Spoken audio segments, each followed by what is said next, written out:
Welcome to Upside Down Influencer, where we talk about the things that we see on social media and how we as Christ followers can do them differently. I'm your host, Jessica Johnson. Before we jump into today's episode, I want to talk about something that is a large praise report in my life. As many of you know, I am pregnant, and so at the time of this recording, I am 22 weeks pregnant. At my 12-week scan, they saw what is called a subchorionic hematoma, which is essentially like a blood pocket or like a blood clot inside the uterus.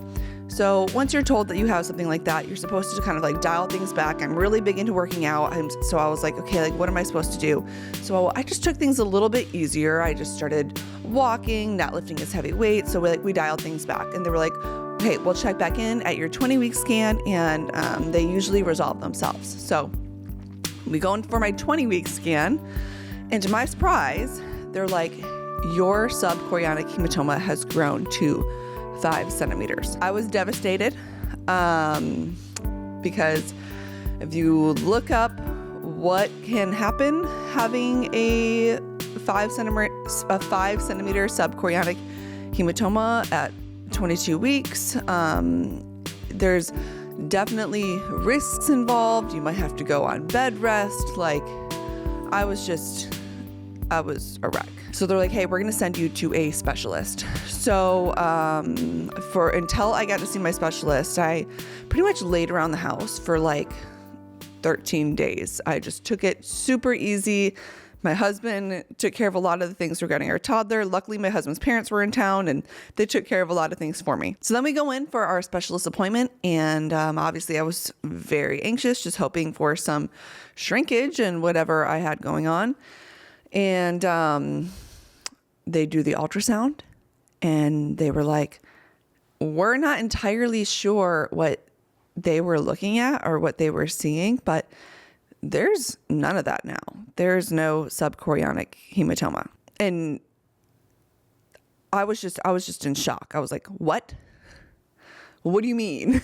Like, what do you mean there's nothing there? That's the whole reason I'm here. And they tried to like measure around some things. They're like, it could have been this they were looking at. Like, this is approximately, no matter what it was. All I know was that I was told I had a 5 centimeter subchorionic hematoma 13 days prior to that appointment. And at that following appointment, it was gone. That's all I know. Either way, to me, God did a miracle. So I'm just praising God for that, and wanted to share that victory with you guys. Okay, so for today's guest, I'm excited to introduce to you my friend Trey Curry. Trey is of the opinion that we should be, as believers, leaders when it comes to social media and creativity and, possibly film, all those things. Because what's the alternative? The enemy is already occupying so much territory when it comes to our media. So how can we as believers take back that territory without becoming worldly? Because that's a challenge too. How do we create content that glorifies God without looking just like the world? And how do we guard our hearts in the process when maybe we see people putting a bunch of money into something in the name of Jesus and Christianity and not allowing our hearts to go, well, maybe they shouldn't be spending that much money and putting that kind of content out there. Trey is incredibly fun to talk to. He's a very eloquent speaker. He is a pastor at our church, but he also runs his own food account. So I thought he was the perfect person to talk to from the spiritual side and, from the social media side. Here's my conversation with Trey Curry. Pastor Trey, do you want me to call you Pastor Trey or Trey for this interview? You can call me whatever you want. I do not care at all. Well, welcome to Upside Down Influencer. Yeah, thank you so much for having me. Oh, you're welcome. And it's been a while since I've even seen you, so this is fun to be able to catch up a little bit. It is. Okay. Well, I'm curious. So other than your current, because he does social media and you'll hear about that, other than your current niche of food, what do you think would be another fun type of account to run. Oh, I know exactly what this is. Okay. The idea would be called first flight available. Here's what you do. I thought about this when the world shut down. I wanted to just travel. I would see plane flights of the cost of them and how expensive it was, and it plummeted during all the lockdowns and shutdown. I was like, this could be the opportunity. But the idea is you go to the airport. You have no idea where you're going to go. You then say, I'll take whatever the first flight available is, wherever that is in the world. You then get on the plane, fly there, and the whole objective is to find the best hole-in-the-wall local restaurant and display it to the world, and then get back on a plane and fly back. Wow, how fun. It would be awesome. I would watch that. Yeah. I've wanted to do it for a while. And you think you eventually might?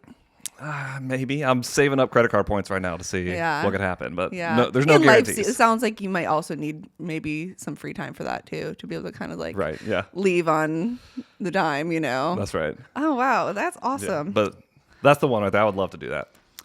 I love that idea. What is the most underrated tool in the kitchen, in your opinion? Or something everybody needs? Definitely something everybody needs is a good sharp knife. So just set that aside because that's common. Everyone knows you need a good sharp knife. Yeah. I think the greatest tool that I have added in our kitchen would be a sous vide machine. What is that? It is...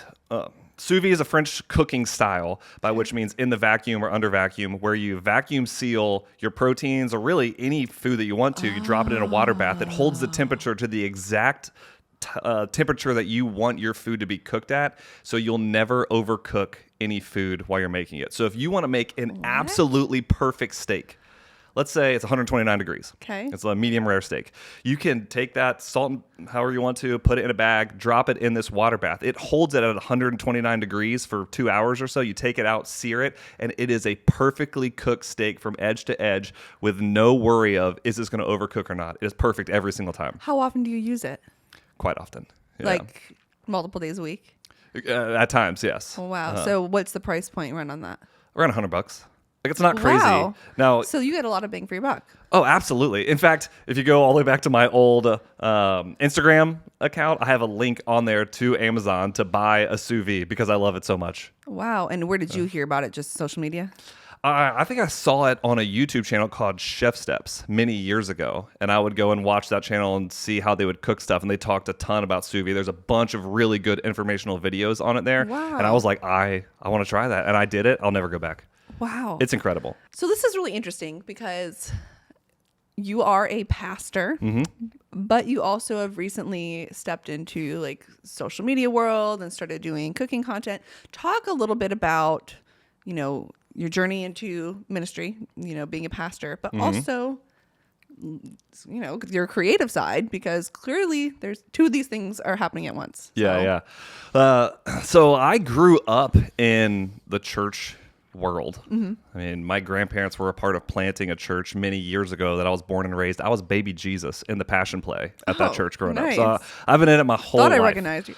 I never thought I would work in ministry or be a pastor, but it's always been something that I've enjoyed. Yeah. And then as God would have it in my life, I followed him and what he would have me do and just led me continuously down a path. And here I am now, many years later, as a pastor. At the same time, though, I was also really into food all growing up. And I grew up in a home where my mom she's the best. I love her. She's incredible. But her probably biggest flaw is she doesn't like food. She calls it a curse. I know, it sounds crazy. That does sound crazy. She's a good old Southern lady. Her name is Bobby Jean. Think about that? Yeah. But she only ate... That's my husband's mom's name, too. Oh, really? Yeah.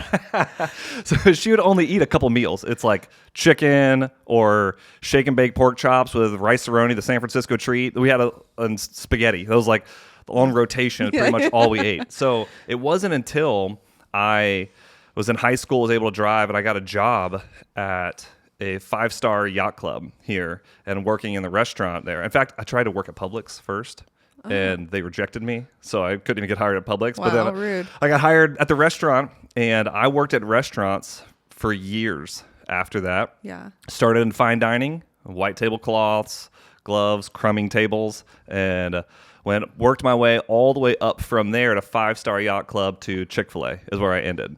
So I have done regular table service. I've done Chick-fil-A. I've done yacht clubs. I have done private clubs. I worked in the stadium at Florida State at the University Center Club running banquets there. There's a lot of food that I was involved in around. And I took 2 years of cooking classes as well throughout my time growing up. So wow, that's cool. I had ministry stuff going on all throughout my life and then continued on.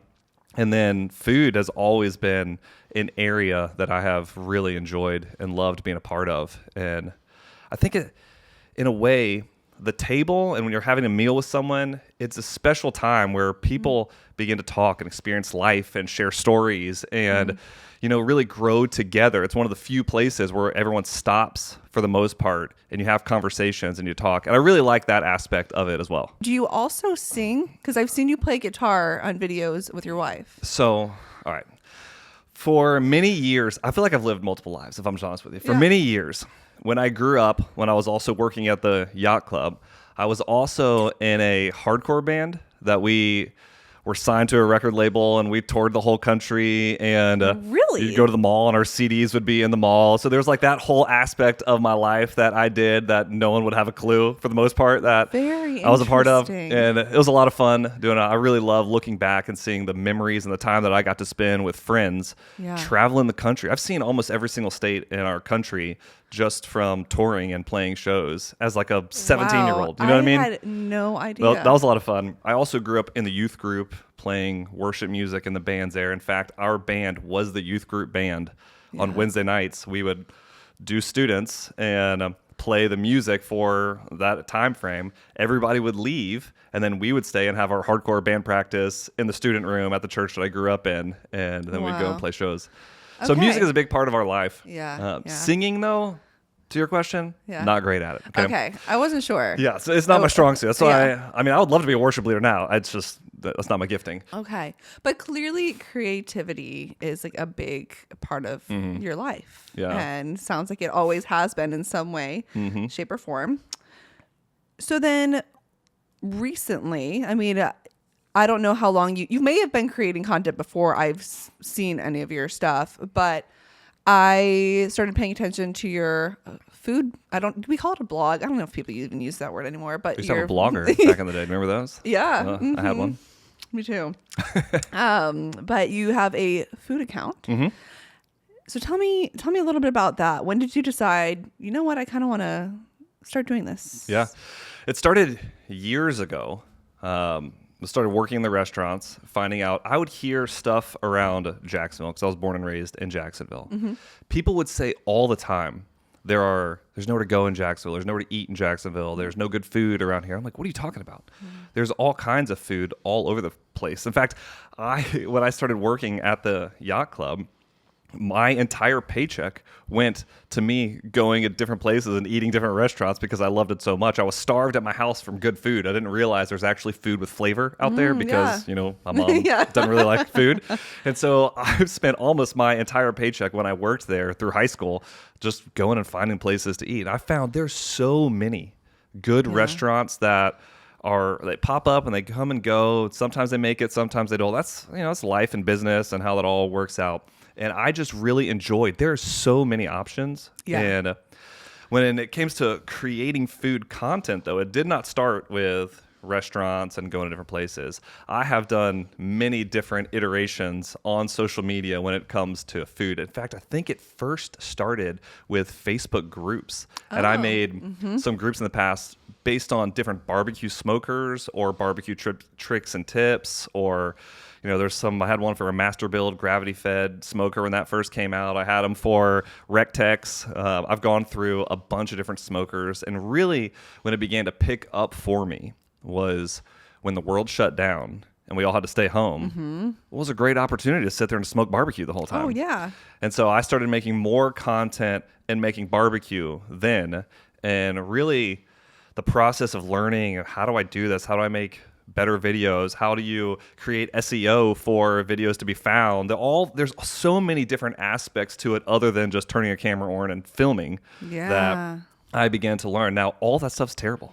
I'm not saying any of it's good by any means. Oh, trust me. You remind me of myself, because it's like so often when I think about like my stuff now, it's like, no, if you look back, I had to put videos on private now because I'm so embarrassed of how terrible they were. Yes. But it's just There are way more videos inside my YouTube studio or even on my TikTok now that are not public. Yeah. They've been hidden for reasons that I'm like, Exactly. these aren't going to do it. Yeah. It's not going to happen. No, that's funny. How was your role as a pastor influence the way that you approach creating content? Because I feel like that's kind of an interesting place to be. It is. So when it comes to creating content and compare it with like being a pastor, we're all talking in large part about human behavior and what is driving people, what is motivating people, what are the reasons why people are doing what they do. And I think there are really good parallels between why people do what they do in a spiritual sense and then in a practical, physical sense, why people do what they do. So like my take when it comes to even social media is I don't think social media is good or bad. I just think it's a thing. Yeah. I think it actually exposes what's inside of people, like out of an overflow of the heart, the mouth speaks. That's what Jesus said. And so when you begin to get people where they feel comfortable because no one's in a room with them to say whatever they want to, you're actually getting a view inside their heart of what's going to come out. So and true. I think it's a really good parallel that we're talking about heart matters more than even just like what is going out there. So I like it. Yeah. Because it gives you like a window into people. Yeah. And well, and especially if you have nothing to hide, like it'd be one thing if you went on your social media and started being a completely different person than the people that you're taking care of at church know you to be, you know, like for the most part, most people that you meet would be like, yeah, that doesn't surprise me that he has this other account. He's very outgoing. He's creative. Like this makes sense. But it would be very weird if you suddenly had this account that they're like, this is not the Trey that we know in a bad way. Right. You know what I mean? Yeah, and that honestly did not hit me until I was sitting in a class at our church. We'll do these classes periodically. And I had one of the ladies attending the class telling me that she's doing a staycation and she's going off the restaurants that I put on there. And I was like, I had no idea she even knows this is going on. That was kind of a weird moment for me because I don't really think about it in terms of people that I know. I'm just trying to help people in general here. Yeah. But that was a kind of an overlap. I'm here to talk about things of the Lord, which matter a ton, you know, and then we're talking about restaurants at the same time. Well, it probably helps you too. The people that know you or that you do know, that they can hear what you say because they've heard you teach, because they've spent time with you. They are like, I trust what this person has to say and I value his opinion. So it actually carries over into your social media, which I think is really cool. Yeah, that's a good point. I didn't even think about it that way. But it's true. Okay, so kind of going back into what you just said, you have kind of a slightly different perspective than most because there's so many. So one of my big hangups, and which is a big part of why I felt led to even start this podcast, is because I was so tired of well-meaning Christians just saying social media is the devil. Just get away from it, stay off of it. Yeah. And I've always been like, maybe some people should. Yep. And it could be the best thing for them. But I don't think it's going away. And I think this is where people are. And I think it'd be a huge missed opportunity if believers were not on here utilizing this thing. Absolutely. I agree with you. And so when you had mentioned I want you to word it basically. You had said something attuned to how you almost think Christians should be leading. Oh, absolutely. In creativity. Can you explain what I'm trying to say here? What you were saying? I do think social media has been demonized in Christian circles, and it's like a popular thing to do. And I don't understand that because I don't think social media, as I said before, is good or bad. It's just a thing. And what it's a tool. Yeah, it's a tool. It's just like money. Is money good or bad? It's just a thing that God has given you to steward and to have all the right heart motivations, all that stuff. And I do believe social media exposes what's in there, just like money does. Like if you get a bunch of money and what do you do with it? It exposes what's going on. Money's not evil, Yeah. but there is something in us that's causing us to act and to be a certain way. Yeah. Social media is the same thing. It can be used for righteous reasons. It can also be used for unrighteous reasons. And how Yeah. you choose to walk that out then determines that answers that question for you. Right. And so I think that people first and foremost forget that God is a creator. The Bible opens up with God in the beginning. God created. He made something. Now he did it with his words as well. That he spoke and things came to life and came to being. And he is the creator of all beautiful things in this world.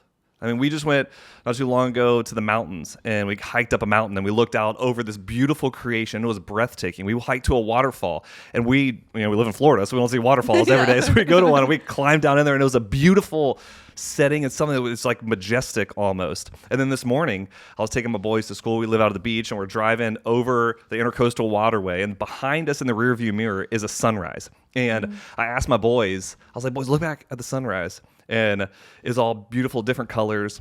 I was like, isn't it crazy to think that God creates a beautiful sunrise every morning and a beautiful sunset every night? And they're like, oh yeah, because they're like 12 and 10 and 8, And then I was like, Cool, Dad. if you go even further, isn't it crazy to think that God is creating a beautiful sunrise and a beautiful sunset at every second and every day at all time? He never stops creating a beautiful sunrise and sunset because there is always a sunrise and sunset somewhere in the world. Like he never stops doing it. So he is always actively creating new things for us to see it and be inspired by it, to know that he is a good God who loves us and cares for us. And it's just a beautiful way to remember and think about God, of being a creator God. So now we are made in his image.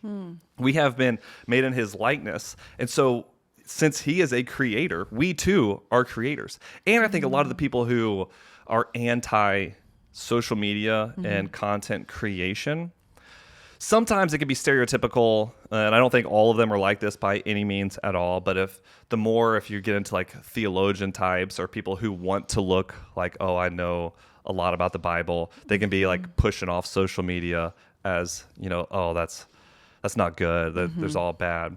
And yet you look on their wall and they have all of these books from all these old dead guys who created content for you to consume. Those books that were written So true. is content, just in a different form. Yes. It just took them. And we're so grateful that we have those Correct. things. It's so good that we can go Yes. back and read how God worked in their life and what they learned from God's word. And yet we would demonize it now for someone to do the same thing. So I think there's a disconnect there a little Yeah. bit. And I'm more pro go make content. Don't make heretical content. Yeah, and don't make sinful content. Yeah. But make content Yeah. to the glory of God and make it really good. Yeah.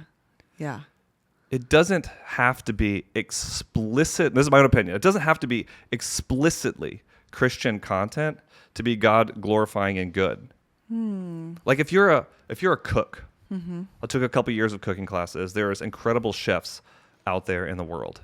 If they go and use the gifts and talents and abilities that God has given them, and they create menus and they are putting it out to help people, and internally their internal motivation is they're doing it to glorify God and help people, you don't have to get on there and like put a fish in your intro and tell everybody I'm a Jesus cook. You don't have to do that. But you can get on there and make as beautiful content to help as many people for the glory of God, and your heart motivation is actually worship to the Lord by using the gifts and talents and abilities, even if you in that moment are not preaching the gospel and you're not sitting there having to quote Bible verses the whole time. You're glorifying God by doing good work to help people and helping people flourish. I mean, I think it's a beautiful thing when people begin to glorify God in the work that he has gifted them in. And if it's creating content and creating short form content and making, beautiful food or a makeup tutorial, I don't care which one it is, just do it to the glory of God and do it as best as you can. And I think all that can be worship. I think what can be challenging about that, because I agree with everything you're saying, but there's just also this other part of me that's like, but there also should be something that makes you stand out that's different from the world. Like it's can be so easy to be doing all these things in the name of the Lord. But then what happens when you kind of start looking like the world. And I'm like, in my mind, I'm like, okay, if this is what how the rest of the world does it, maybe there's something I can be doing that clearly sets me apart. Like my content, right? You'll never, knock on wood, because could on accident, but like you'll never hear me swear. Like to me, that's an easy thing to be like, you'll never find this Right. on my content. Like it'll always be as clean as I can, unless I have a guest that comes on, and maybe that's where I would be like, okay, this guest, this is how they are. It's okay. Like, Yeah. But I that's where I kind of get caught up, is like, I can find it easy to start convincing yourself like, well, this is for God, this is for God, this is for God. But then next thing you know, like your content looks exactly like this other creator who believes exactly the opposite of what you do. How do you think we can better manage that tension? Yeah, I think two things. One, the first side of it, heart motivations matter a ton. It's not just what you do, it's why you do what you're doing. So if your heart motivation is to glorify you, then you're already jacked up the whole thing. Regardless of the end result of what's coming out, that it is still something wrong inside of you. And then the second way I would view that would be, who created food? God did. Yeah. And we've allowed other people inside the world to then take it and create it in a way in which they think is deemed, and then be like, no, I'm the one who did it. No, you didn't. God is the one who designed the human body to need food. God is the one who created all of the food that we have to offer. Same with music. Music was created by God for God to worship him. So music at the core level of it, the creation of it, was to glorify God. But yet we allow the world to kind of hold on to music, and then people would shy away from it. Oh, it's too, what are you talking about? We're actually allowing the enemy to take ground on which it's the Lord's ground. He's the one who created it.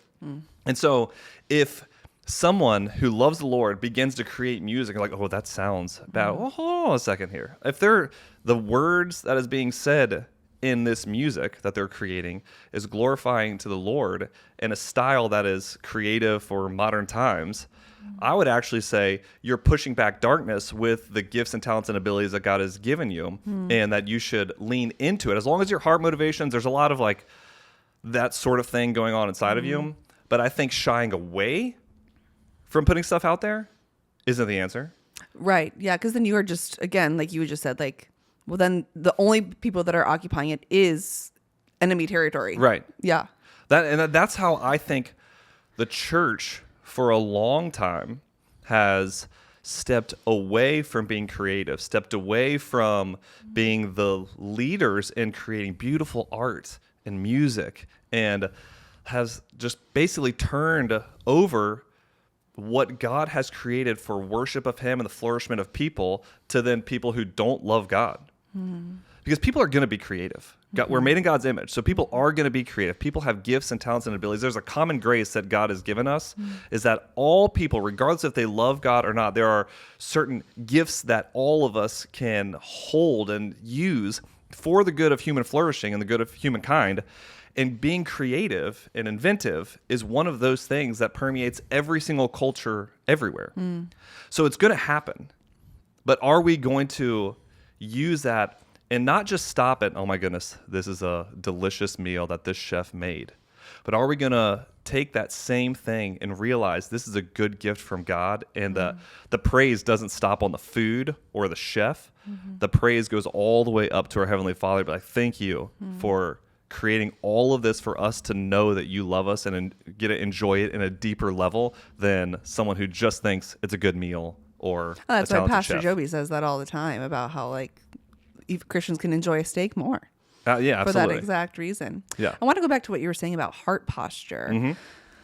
How do you, I mean, as your stuff grows, how does that look to you to be asking the Lord to search your heart all the time? Because even with this podcast, you know, it's small, you know, but I will find myself sometimes making it about me. And I constantly have to search my heart and be like, God, like, why am I so upset that this video got 15 views, because clearly I'm at my core, I'm making it about myself. What are some strategies that you might try to implement in your own life? Yeah, I might not be the best to answer this one because, well, I want to make things well. Yeah. But I'm not like looking to try to make a name for myself. Yeah.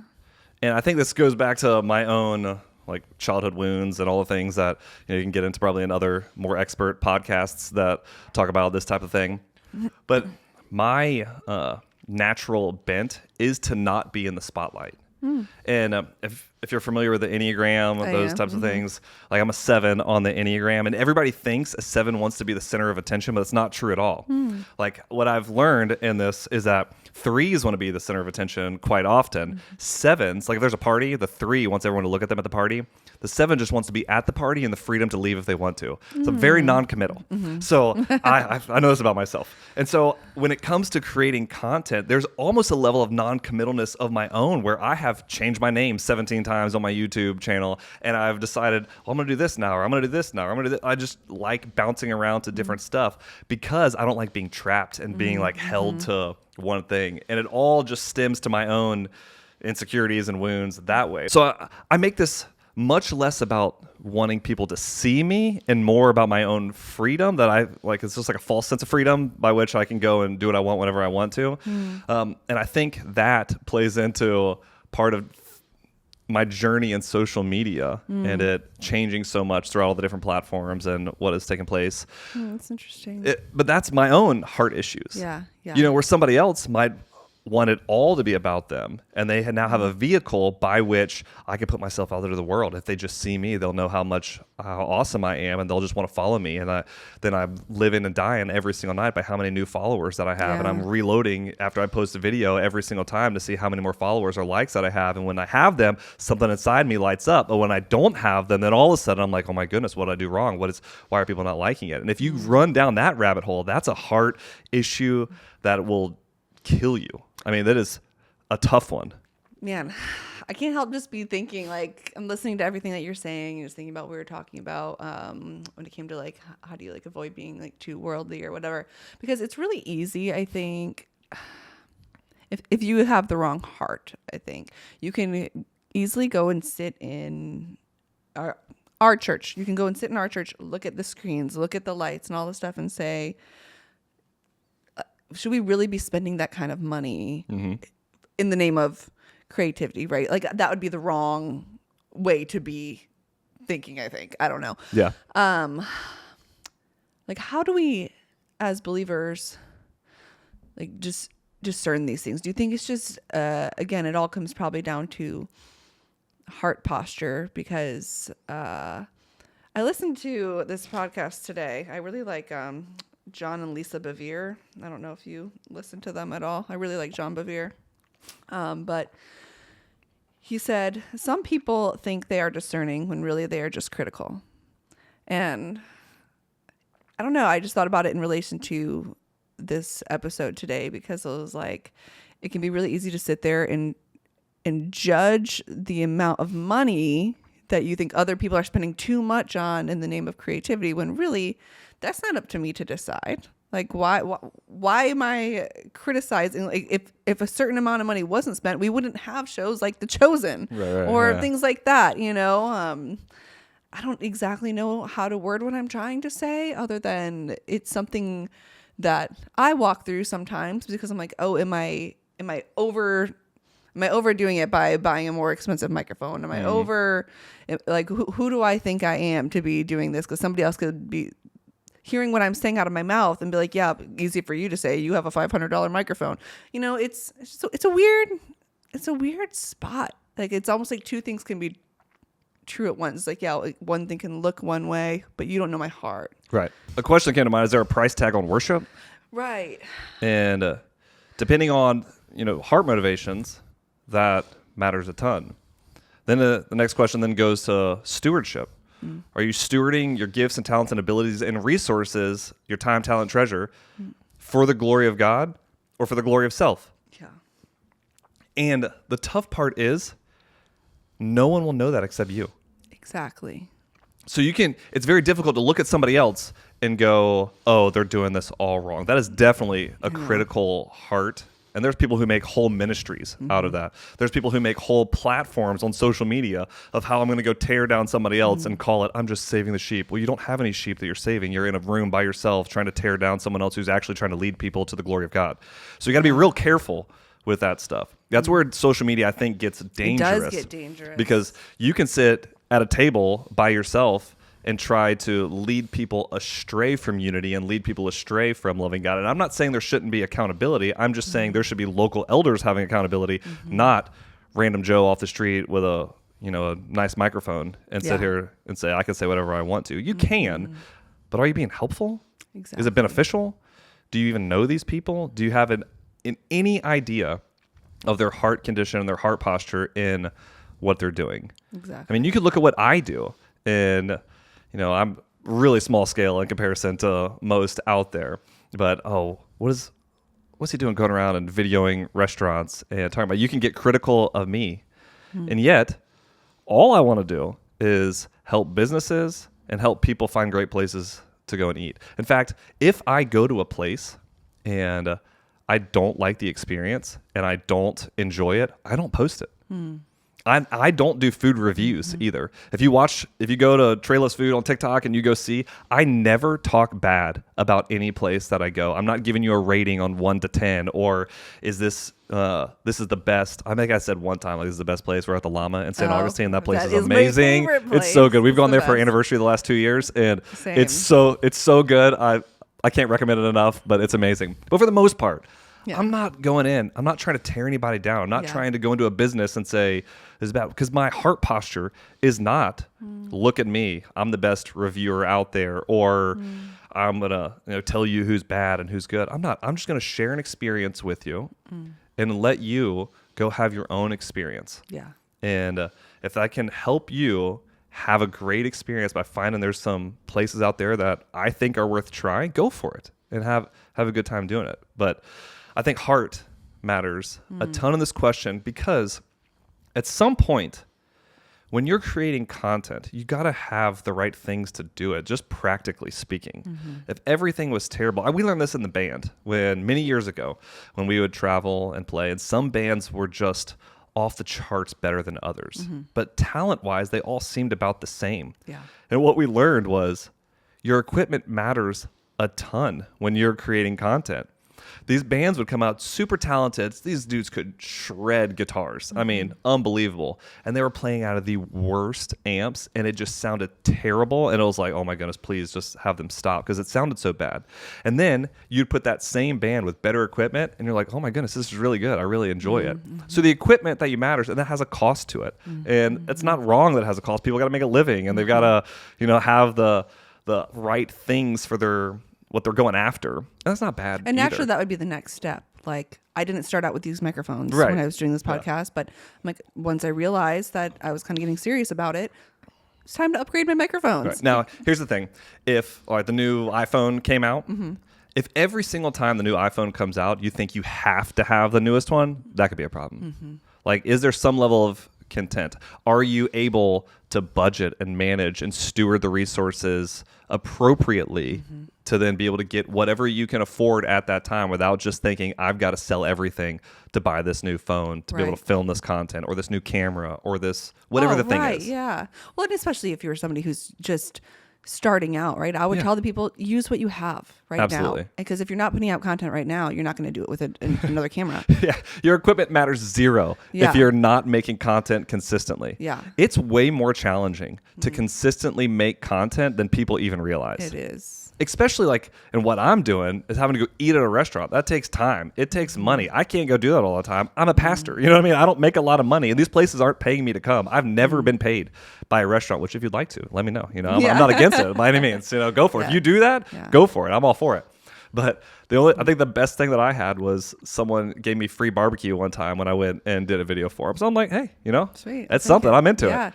But that's great. If you're not consistently doing it now, having the best equipment does nothing for you. That's not going to make you all of a sudden. In fact, I think it becomes more difficult the more technical stuff you have.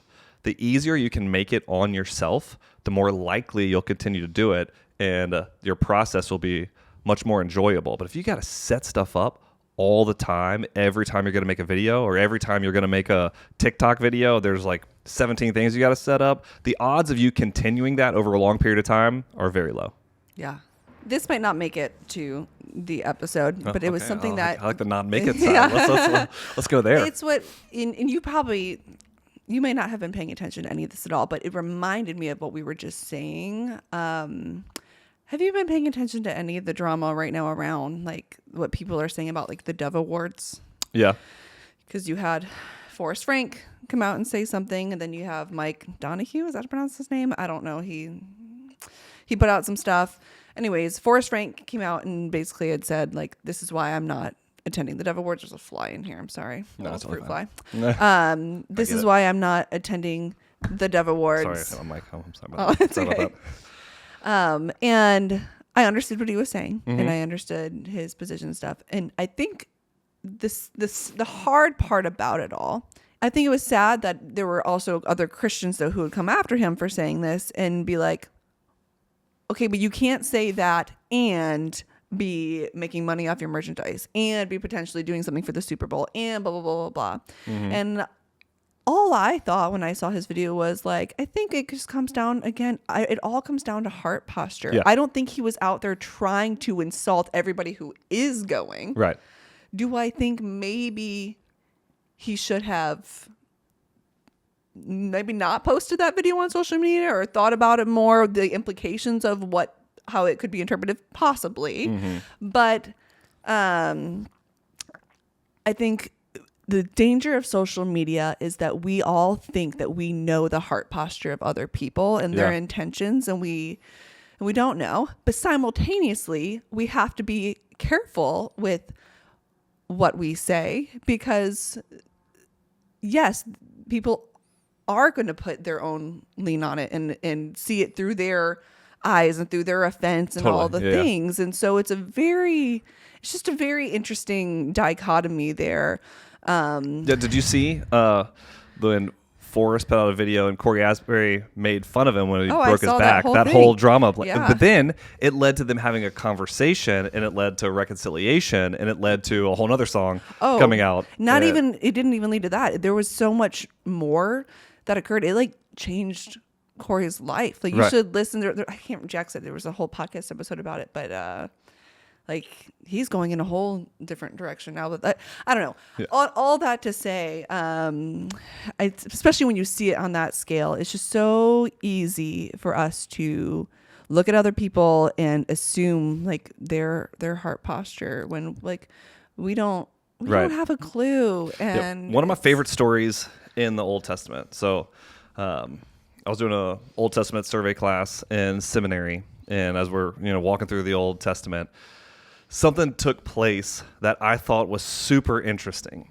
And I was like, wait a minute. It kind of like blew my mind for a second. So the nation of Israel, they got taken captive by the Babylonians, and Ezra was going to go back, and they were going to begin to rebuild the temple. And when they were going to go back and rebuild the temple, they just said, we're not taking any help from this evil king. We're not taking anything. And so they go back, and that was their like obedience to the Lord, is to take nothing with them. They're going to go back, and God's going to provide everything that they need when they get back there. Fast forward a little bit, you got Nehemiah. Nehemiah was the cupbearer to the king. He then hears of the walls of Jerusalem, that were in shambles, and it breaks his heart. He fasts, he prays, he goes to the king, and they're going to send him now back to go rebuild the walls of Jerusalem. And the king provides everything that he needs to do it, and he gladly took it. Which one's right and which one's wrong? Because the first one said, I'm not taking anything from this evil king. The next one took everything from the king to go, and they actually used an enemy of God to provide everything that God's people need to rebuild the walls. They did the exact opposite thing, and yet both of them were right because they're heart motivations. I think they were trusting God in both ways. Yeah. And because they were both trusting God, it was two different physical things that took place, and yet both of them were God glorifying, God honoring, because they were ultimately trusting God in their heart posture. That's so good. Thank you for sharing that, because that's exactly the way that I felt when I was looking at all this stuff, and people were saying, well, how can Forrest say this, but also be making money off this? I'm like, because but that doesn't mean those other things aren't glorifying to God. Like, and Right. he also might not have felt convicted in this area, but felt convicted here. Social media just makes that so hard. And I'm learning that, and that especially even putting things out here, I'm like, people are probably going to misinterpret my heart all the time, but it's not up to me to be like, no, I that's not what I meant, or I can't do that. Right. I don't have that control. And it's just between me and the Lord and my accountability. Yeah, I would say if you got people in your life that you're accountable to, Yes. you do not have to go to defend yourself to everyone. No. Because someone else misinterprets something. There's nothing that's like, I have to go and make every single person know every single motive that I've ever had in order. I actually think that's rooted more in pride when people do that than it's like they have to prove that, no, I am good. Trust me, I am good. Rather than, I'm not going to defend myself. The Lord, if I ever do something wrong, I'll come and apologize. I'll admit that I did. If I ever posted something that was inappropriate, then an apology is totally acceptable in there. But for someone else to misconstrued, did I say that right? Misconstrued. There we go. What was taking place, and then use that as a weapon against someone. That's a real dangerous thing. And we got to be really careful, especially in the church, be really careful to jump on board with this is the new thing to uprise about. One thing that I learned all in the last few years is that most people are sheep and need a shepherd. That means they need someone who is going to help them rightly see the world around them and trust the Lord through it all. And what happens is there are other people who like to prey on sheep and get them to follow whatever their agenda is. And if you just watch people, you'll see them follow blindly people who are not good. And you're like, how is that even possible? Well, it's because they need a shepherd who loves them and cares for them and is pointing them to the goodness of God, not for selfish motivations to use all of those people. And I think that's where every single person, if you're on social media, you need people from your church to be watching your stuff to help you navigate what that looks like. In fact, when I started doing this stuff, there is a guy on our staff who is on our executive leadership team that I asked him, will you look at my stuff, and if there's ever anything that's wrong, will you let me know? Will you come to me and tell me? Because every single one of us, we could say the wrong thing at any moment. And words matter a ton. Yes. And you can really mess up, like even doing this right now. You're doing a podcast where your words are going out there all the time. That is an opportunity where if you just mess up one time, I mean, you can get reamed over the coals for it. And then it gets all wonky. That we need accountability. We do. And so there should be no Lone Ranger Christian ever.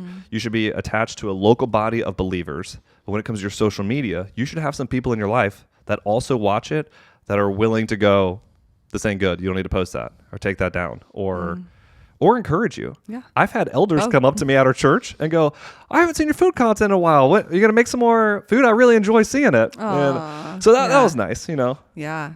But. No, I agree with that completely. I have at least 3 or 4 people that I've told, if I ever say anything that's wrong, like not biblical, whatever it may be, please tell me, because clearly I didn't know at the time, and I need it through somebody else's eyes. Right. That's really good. Do you think there are any surprising ways that God has used your content to, I don't know, spark any sort of deeper conversation, or any ways that God has used your creativity to draw them unto himself? I think stepping into a world where there's business, I've got to meet a lot more people too, especially if they know that I'm doing food content, and I've added my list of one mores. And a one more is someone at our church that we're praying for would come to know the love of God. I haven't seen any of them actually take place yet, so we're still praying for some. But I think one of the problems I think in the church world is, especially when you work at a church, is that you're not around non-believers a lot. Especially when you're always working at a church building with church people, you can get so used to that. And this is just one outlet that honestly I just love to do for fun. I enjoy doing it, and so that's why I do it. Is I like it. Yeah. But it gives me an opportunity to meet other people who are not inside the church, because working in restaurants all growing up, I mean, there's a bunch of heathens working in restaurants, you know what I mean? And so I had conversations with non-believers all of the time. That's so good. And it was always interesting to me when I worked in the restaurants. Everyone would always act like their life was so awesome when they were going out and getting hammered every night and partying all the time, and it was such a blast. And then we'd be rolling silverware on the side one-on-one. The conversation almost always went like this. Yeah, I just need to fix my life up. I mean, things are getting off the rails. I'm doing a bunch of stuff that I know is not good for me. And it's like you get in a one-on-one conversation and there's this like, yeah, this actually isn't as good as we're making it out to be. But now working in a church, I'm surrounded by people. I'm a professional Christian surrounded by other professional Christians, and then around church people. The time that I spend with people who would openly say they're not believers is much less on this side of things. And so it gives me an opportunity to meet people, have relationships with them, and begin to grow in some friendships, have some one-more, so that people, we want them to know the love of God. And it's a great opportunity for it. And you actually just brought up a point that I really didn't, I've never really thought about, the fact that, because earlier you were saying, even if on your actual social media page, you're not preaching the gospel or whatever, but what you're doing in real life, when you're out there filming the content and you're at these restaurants, you are interacting with people, being yourself, loving the Lord, and they might notice something different in you, or you even had the opportunity to share the gospel with them or things like that. And I really like that perspective, because there could be so many other people who are, whether it's a food blog or an art thing or whatever, who are out there doing ministry in the real world. But sure, they might not be saying Jesus, Jesus, Jesus all over their content. Right. But when they're actually out there doing the content and doing the work, people are coming to know the Lord. And that's really cool. Thank you for sharing that. Like I love, I love what I do. Yeah. I love getting to be a pastor at a local church. I love our church. I think our church is great. But if I had the ability to eat food and travel the world and get paid for it, you might not see me next Sunday. You know what I mean? I don't know. I might be in Italy. I'm doing a wine and witnessing tour or something over there. I don't know. Wine and witnessing. I think that's a mission trip we need. A wine and witnessing. That's a great idea. A wine and witnessing tour. Yeah, I might sign up for that one. Let me know when it happens. That's good. Where do you see your content going in the future? I don't know. I really like doing it. So it's really more of a creative outlet for me. If things continue to go the way they're going, it's slowly ticking up in numbers. Who knows what that will lead to? I really don't have this big plan of, my goal is to monetize this and make it to a business and start having this whole great side hustle. If that were to ever happen, I'm not against it. You know what I mean? But I'm not actively trying to do that. I'm just trying to help people. I'm just trying to have people see there are places that they can go and have a great experience with their family. And enjoy it. But if it grows, awesome. Totally. Yeah. Yeah. I'm not basing my happiness on does, posting on TikTok work or not. Right. It's just a thing that I enjoy to do, that I can almost turn my mind off from other things that I think about all the time. And I heard this from Craig Groeschel one time. He's a pastor out in Oklahoma. He puts out more content than almost anybody that I know. That dude doesn't stop. But he's the one I first heard say, when you're a pastor and you're in ministry, you need something that's not ministry related, that you can just turn your mind off and just do something, just for fun or enjoyment or a different hobby or something. And so that's kind of what this is for me. It's just a fun, creative hobby that I get to have right now. And if you want to come along the journey with me and have some fun doing it, no problem. Find some new restaurants. That's great. And if not, I will tell you, there are way more people who don't follow me than follow me. Right. On TikTok, you can see how many people view your profile. And it's like thousands and thousands and thousands of people have gone to my profile, and then like a couple thousand have followed. So there is a much greater disparity between the people who don't follow me than do. And that's totally fine. Yeah. It honestly bothers me zero. I'm not even worried about it at all. I do know, if you want to do something like this, it's all consistency. You want to make your content, at least in my opinion, 1% better every single time. Every single time you post a piece of content, you can learn how to do it a little bit better, a little bit quicker, a way to edit better, or a different way to edit. There's always something that you can learn to get a little bit better every single time. But consistency over the long haul is actually where it'll pay off.